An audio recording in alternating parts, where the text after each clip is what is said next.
Kalbi güzel, esil adam bo'lishning 10 qoidasi. Hadisda deyilgandek, insonning qalbi Allohning nazari tushadigan muhim o'rin hisoblanadi. Shundaqli insonning dunyo oxiratda murodiga yetishi uning qalbiy go'zalligiga bog'liq bo'lib, inson davomli qalbi go'zal bo'lishga muhtoj bo'ladi. Qalbi go'zallik quruq arzu armonlar bilan bo'lmaydi. Ulamolar qalbi go'zal bo'lishning tövendagidek muhim 10 qoidasini bayon qilgan. Birinchi qoida. Tavhid e'tiqodi sog'lom bo'lish. Ya'ni Allah bor va bir, ibodat qilinishga uningdan boshqa haqliq zot yo'q, ism va sifatlarda tangdoshsizdir deb e'tiqod qilish. Ikkinchi qoida. Allohga yalvorib duo qilib turish. Chunki insonga qalbi go'zal, esil odam bo'lish ne'matini faqat Allohla beralaydi.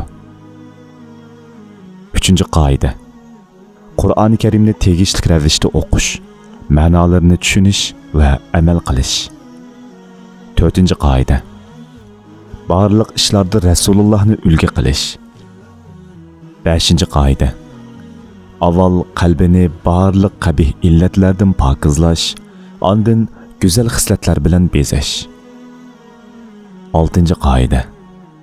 Qalbini kirlatadigan barliq yo'chuqlarni etish. Yettinchi qoida. O'limni va Allohga uchrashishni yod etib turish. 8. qoida.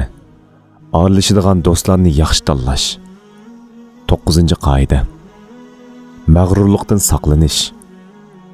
10. qoida. Nafsini va uning xarakterini yaxshi tushunish. Rabbimiz Allohdan bizlarni bu muhim qoidalardan foydalanib, qalbi go'zal, esil inson bo'lishga muvaffaq qilishini tilaymiz.